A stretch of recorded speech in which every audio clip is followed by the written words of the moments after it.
Namaskar. Respected Ma'am, Nasira Ma'am Sharma ji, respected Madhav Kaushik ji, Satyanarayan ji, Santosh Shubhe ji, और Srinivas Rao ji, and my director Priyanka and Anish, I don't know where he is, and all the distinguished guests and my dear children. And this is a great opportunity for you, for me, for the ministry as well, for organizing. And we are very happy to organize this Children Book Festival, Pustaka, and through the Sahitya Academy. And there are about 35 stalls here. And I will tell briefly about Azadi, since I am looking after Azadi Ka Amrit Mahotsav. I'll just tell you just 2 lines. India has completed 75 years of Indian independence. And across the country, almost every 10-15 minutes के अंतर्गत में एक कार्यक्रम हम कर रहे हैं. So this is almost like a Guinness Book of World Record. I don't know, we have not appealed so far, but if we appeal, we will get it. So this much scale of celebration of any commemoration is unparalleled in the world. So big round of applause to all of us as a countrymen. In this year, this Azadi Ka Amrit Mahotsav celebrations will go up to 23 August. So we are celebrating under 9 themes. It's not only celebration, it is a creation of awareness, conservation and cultural pride as well for all of us. And we are taking different steps to kind of inculcate the spirit of cultural pride among our Indian young minds. मोर कहीं ना कहीं खो गया वो cultural pride. वो pride वापस लाने के लिए हमारी कोशिश जारी है. साहित्य अकादमी हमारे मंत्रालय के अंतर्गत एक बहुत इम्पोर्टेंट भूमिका निभा रहे हैं इस दौरान. So well deserved congratulations to Sahitya Akademi for bringing such a beautiful exhibition. And I have only 2-3 suggestions, Rao garu. One is that you can keep a stationery stall. Okay? So as a child, when I used to visit the book exhibitions, that's a very kind of, it may sound very illogical to you, I don't know, but it's very attractive. So having stationery stalls, 1 or 2 stationery stalls you can think of. And I request you to keep kind of a track, how many number of participants are coming. Okay, not only keeping the track, and also as much as I request all the children, you spread this word among your friends, your relatives, your parents, everyone to come and visit and to take you around. And I am seeing the programs, there are a whole lot of programs have been lined up for you. Our another organization, CCRT, is organizing a lot of cultural programs, and these cultural programs are also done by the children only, who have got the scholarships through the different categories of Ministry of Culture, and we should encourage all of them. And this is a high quality productions. I have seen 1 or 2 of them. So I request you all to visit that, to participate in those programs. That is number one suggestion. And second suggestion, Rao Garu, you can think of organizing some storytelling. And nowadays the storytelling kind of thing is a kind of a talking library. Maybe some good storytellers we can bring in and keep the program, and you spread it as much as possible through the MOC platform, through the social media platform, through your own platform, and also through all of you. And आपकी भूमिका बहुत ही जरूरत है. ठीक है, आप आ गई हो, आप इतना एंजॉय किए, अपने फ्रेंड्स को भी बताइए. आप लोगों का भी सबका इंस्टा होगा, ट्विटर होगा. ट्विटर भी नहीं भी होगा तो इंस्टा तो जरूर होता है बच्चों का. तो इंस्टा में अच्छा सा फोटो खींच के भेजो फ्रेंड्स को, ये मैं आपने क्या क्या देखा, और उनको भी बोलिए कि यहाँ से इस टाइम से लेके इस टाइम तक है, आप सब लोग आ जाओ. जितना भी आपका फॉलोअर्स है, you try to influence them, and you become an influencer in the whole process. Okay, that is the second suggestion. And third thing, among the children, sir, I took inspiration from you, kind of Asu Kavitvam, on the spot poetry, spot storytelling, story writing. You can organize some competitions in this period. So that will evoke a lot of good response among the children. And as from the ministry, what I want is that even our Honorable Prime Minister also wants this. So he says that how do you visualize your country in 2047, which you are calling as Amrit Kal. ठीक है ना? So I request you, Rao Garu, to organize a kind of a competition and how they visualize, how they want our country to be in 2047. ठीक है? So I will definitely come. You complete when you organize these competitions, please let me know, and I will tell all our Azadi Ka Amrit Mahotsav team also to come. We want to be participative and have bhagidari in this whole program of the competitions. Poetry, story writing, and also their vision of India at 2047. So these three is one my request. And the last but not the least is a request to all the children. You find avenues for digital detoxification. All of us, if you see, over a period of time, you see as a child Instagram more, and you see a lot of stories, short stories. We see as an adults WhatsApp and Facebook. So these times are okay. We all agree that's very, very important, and this has become a headache for all of us. Half of the office work goes with this only. And even रात को 12 बजे भी we are not free. Tak, tak, tak, WhatsApp. Tomorrow morning 6 o'clock you reply. Like this. So, but at least जो है कि उस दौरान क्या हो रहा है, हमारी नींद गायब हो रही है. I don't know. In our earlier generation, my mother and my father, they used to sleep at 9:30. And before going to bed, my mama used to tell us stories. That was the best time for all of us.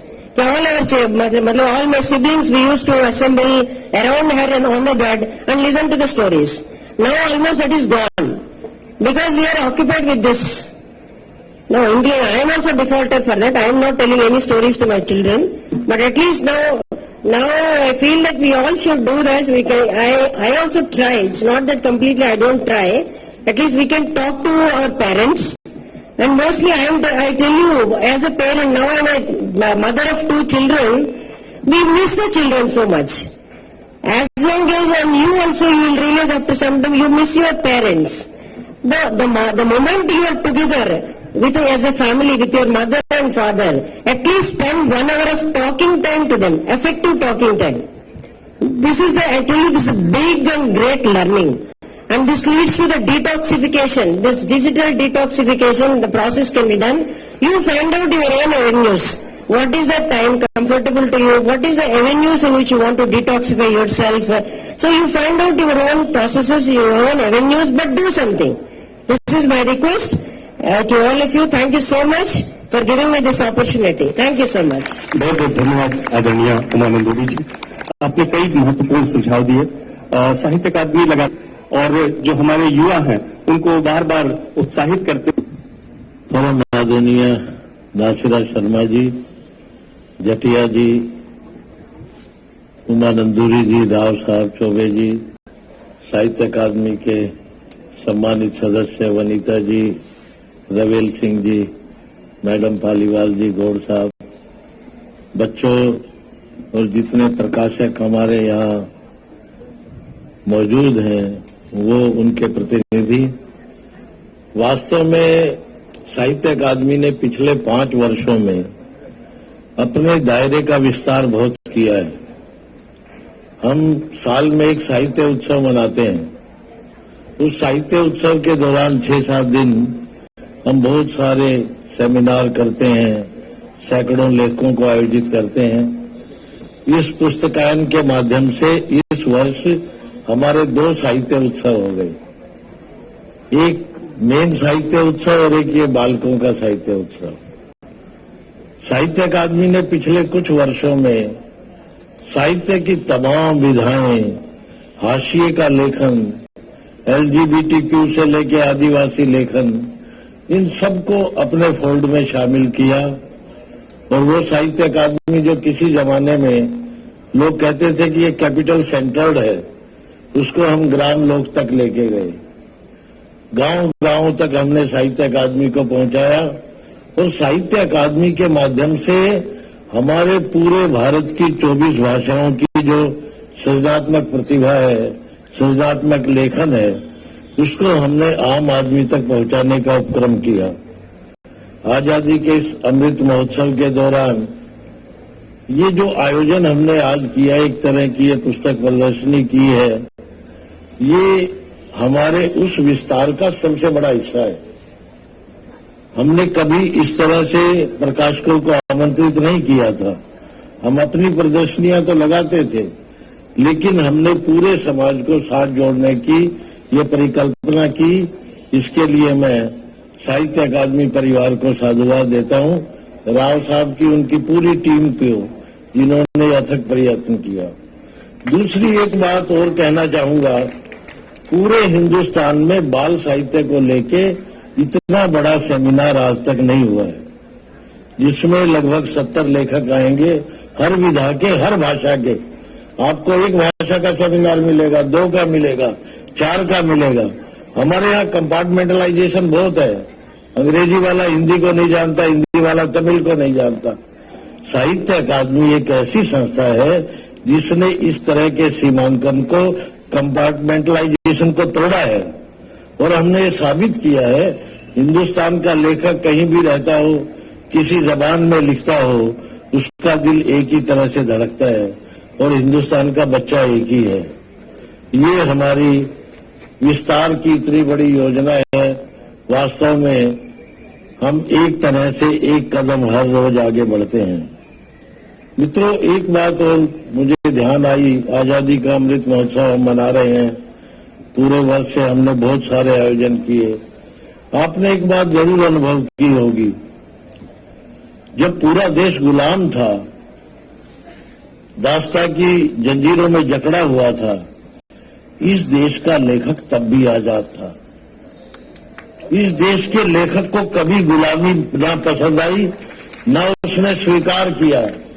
उसकी कलम हमेशा आजाद रही है, स्वतंत्र रही है, मुखर रही है। उसने कभी हथियार नहीं डाले। और आज समाज का जो उत्थान हुआ है, उसको बनाने में लेखकों का बहुत बड़ा योगदान है। हमारे क्रांतिकारियों को क्रांतिकारी लेखकों ने बनाया। मैं आपको एक छोटा सा उदाहरण देता हूं।